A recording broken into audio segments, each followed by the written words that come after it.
Hey, what is going on? Is it okay if I am transparent with you for a moment? I wanted to share something that I went through yesterday that I think will be really helpful for you. And I apologize, I am outside, it's noisy. Hopefully, you can still hear me okay. But I wanted to share this with you, one, because I had posted that, even as a coach, we still struggle. We have our moments. It's just that we know how to process through to the other side. And so I had that moment and struggle yesterday. And so I wanted to share that with you because if you are like my clients that come to me, then you've probably been struggling to lose 50 pounds or more for years. And it just seems like you're not able to get through to the other side to be able to lose the weight so you can feel good and have energy and the freedom that you want to have. And so I wanted to share this with you to give you hope that you can do it. And also to give you a tool, I wanted to tell you how to process through these moments yourself, so that you can do them in the future, even without coaching with me. So you'll be able to do this. But if you don't know me, my name is Malaika Burley. I am a weight loss mindset coach and mentor. I am on a personal weight loss journey. I have lost over 80 pounds at this point, and I am still on my journey and still losing as well. But also I help women who have over 50 pounds to lose, and I help you lose the weight you gained and gain the you that you lost. And primarily I do that through coaching. Also, sorry, there's a wasp. Also, I have the Overweighted podcast that you can tune into. And also you can join me over on my YouTube channel. I'm Malaika Burley over on YouTube. So I share tips and the word and wellness and things over there. And I have a book, Christ Over Cookies, Winning the War Between Feeding Your Faith and Fueling Your Faith. So if you are a woman of faith on a weight loss journey, then make sure to grab that book. And this tool that I'm actually going to give you is from that book. All right, so let's get into this. So yesterday, I made tacos for dinner. And so what I will typically do, I am a mom of four, I'm a divorced mom of four, and so it's just me and the kids. And so what I will do a lot of times, I will cook dinner early, and then I'll have some of it for lunch, and then I'll have some of it for dinner. One, it helps me save time, so I don't feel like I'm cooking and making food all day. And two, it just helps me to have one less thing to think about because I just have the same meal for both, right? Because I don't typically meal prep, but that's the way I can kind of have a plan ahead of time and do both things. And sorry, there's a dog across the street, so now my dog's barking at their dog. So anyway, and so yesterday I made tacos for dinner. And so I had a serving for the tacos. It was 3. So I had the 3 tacos at lunchtime. And so I had some extra meat left over. So I just got another shell so that I could eat the rest of the meat with the shell because I broke the shell up. Anyway, so that was 4 tacos at lunch. And I was fine. And so I was thinking about the tacos, but I'm like, no, I don't really need another taco right now. And so I waited till it was closer to dinner time. And then at that time, I had 2 more because I already had one earlier because remember, serving's 3. So I was trying to have 3 and 3. So I already had my 4th shell earlier. So I just got 2 more when it was dinner time. And I ate those. And then I was like, I'm going to go get one more taco. And so if you're counting, that this would be the 7th taco.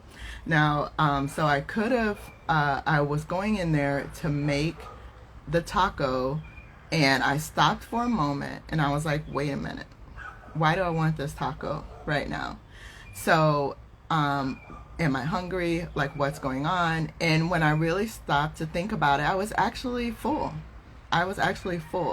And I'm not gonna lie, I sat there and wrestled with it for a little bit. I was standing in front of the taco meat and had the shell on the plate, but I decided to put it back because I didn't need it.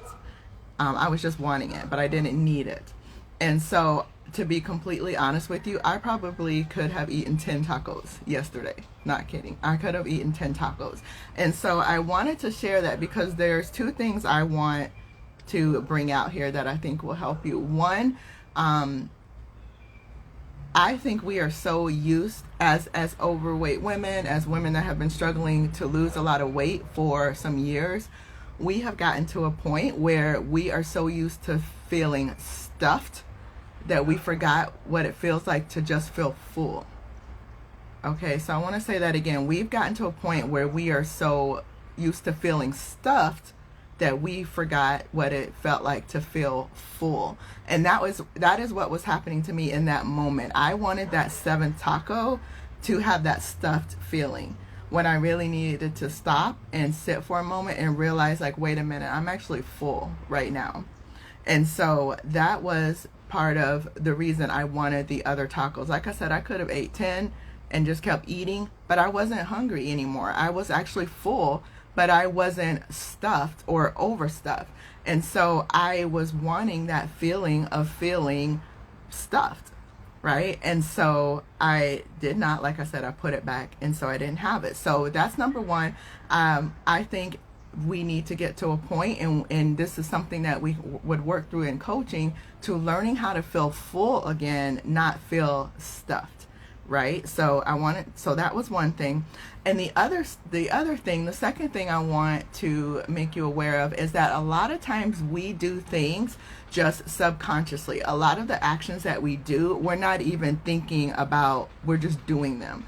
And if you think about when you drive in the car somewhere, maybe you're going to work or a store that you go to regularly, when you first started going there, you actually had to think about how to get there. But it got to a point where you just kind of went there on autopilot, right? Because at that point, it was in your subconscious mind. And so you didn't have to actually think about, turn right here, turn left here. Your subconscious mind took over, and it knew what to do so that you would just automatically do it. And it gets to a point, as sometimes in our struggle with weight and trying to lose weight and gaining weight, that some of the things that we do and the actions that we do are just autopilot, and they are in our subconscious, and we're just doing them without even thinking about it. And so that would have been me eating those 10 tacos. It would have just been something I did. The food was just there.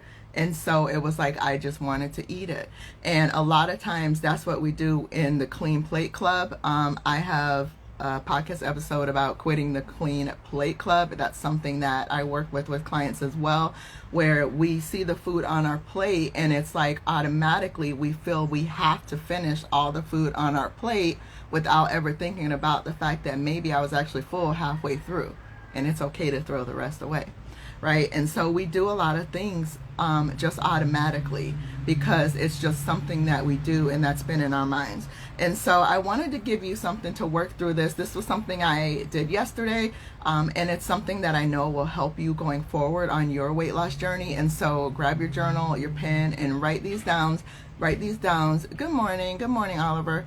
So write these things down, and then when you get to a point where you are struggling and overeating, or you have cravings, and a lot of times in that moment we won't stop and process. At some point in your journey you will, but in the beginning you're probably just going to overeat. You're probably going to give into the cravings as you're learning these things.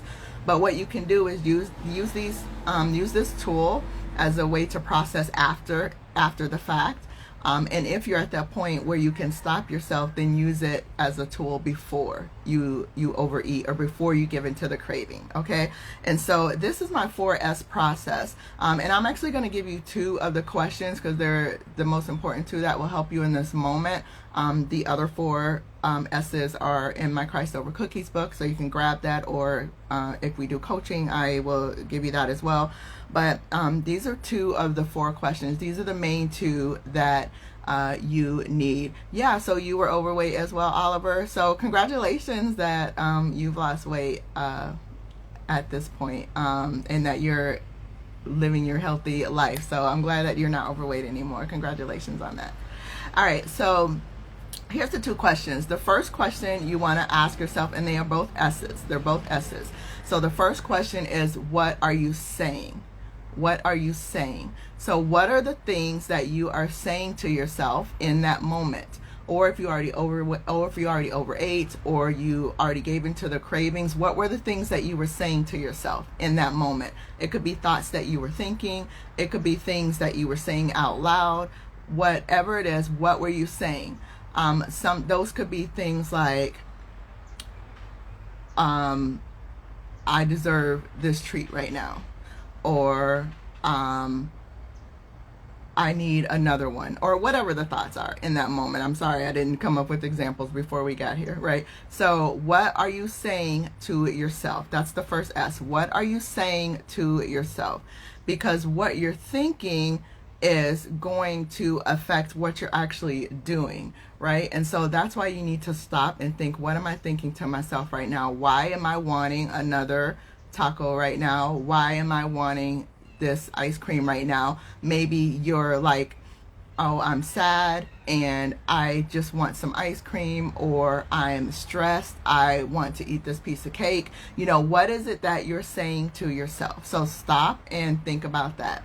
Like I said, if you already did it, then this is something to process after. So what are you saying to yourself? Whether it's your thoughts, whether you're saying these things out loud, okay? The second thing you're going to ask yourself, so this is the second S, is what is settling in your heart? What is settling? So the thoughts that you're thinking are what is going to create the beliefs that you have and the things that settle in your heart, right? And so you may be thinking, I am really brokenhearted right now. I want some ice cream. And the belief that may be forming, or what may be settling in your heart, is that the ice cream is going to help you feel better. And is that true? Would be a question to ask yourself. And obviously no, the ice cream can't do anything for you except add more weight and probably make you feel worse, because you're going to spiral and then be upset that you ate the ice cream, right? So what are you saying to yourself, and then what is settling in your heart? What are the thoughts that you're thinking? What are the things that you're feeling? And what is it that you are believing about what's going on in that moment? Those are the two questions you're going to ask yourself. What are you saying, and what is settling? And when you sit down and process through those things, that is really going to help you a lot to be more aware of why you're eating something. It's going to help you with your relationship with food. It's going to help you just really be more intentional and more mindful about what you're eating and why you're eating it when you start to do that. All right. I hope that was really helpful for you. Make sure to save this so that you can go back and watch it when you're in those moments, or after those moments when maybe you overate, or you were emotionally eating, or gave into cravings, because I really feel like it will help you. Or I know it will help you, because it helps me and it helps my clients. All right. And if you are interested in doing coaching with me, then shoot me a DM. Just DM me the word coach, and we can talk a little bit and see if coaching with me would be right for you, because I'm not the coach for everybody. I will say that. I'm not the coach for everybody. All right. So I will see you later. Have an amazing, amazing weekend. God bless you, and have a good one. Bye. Bye.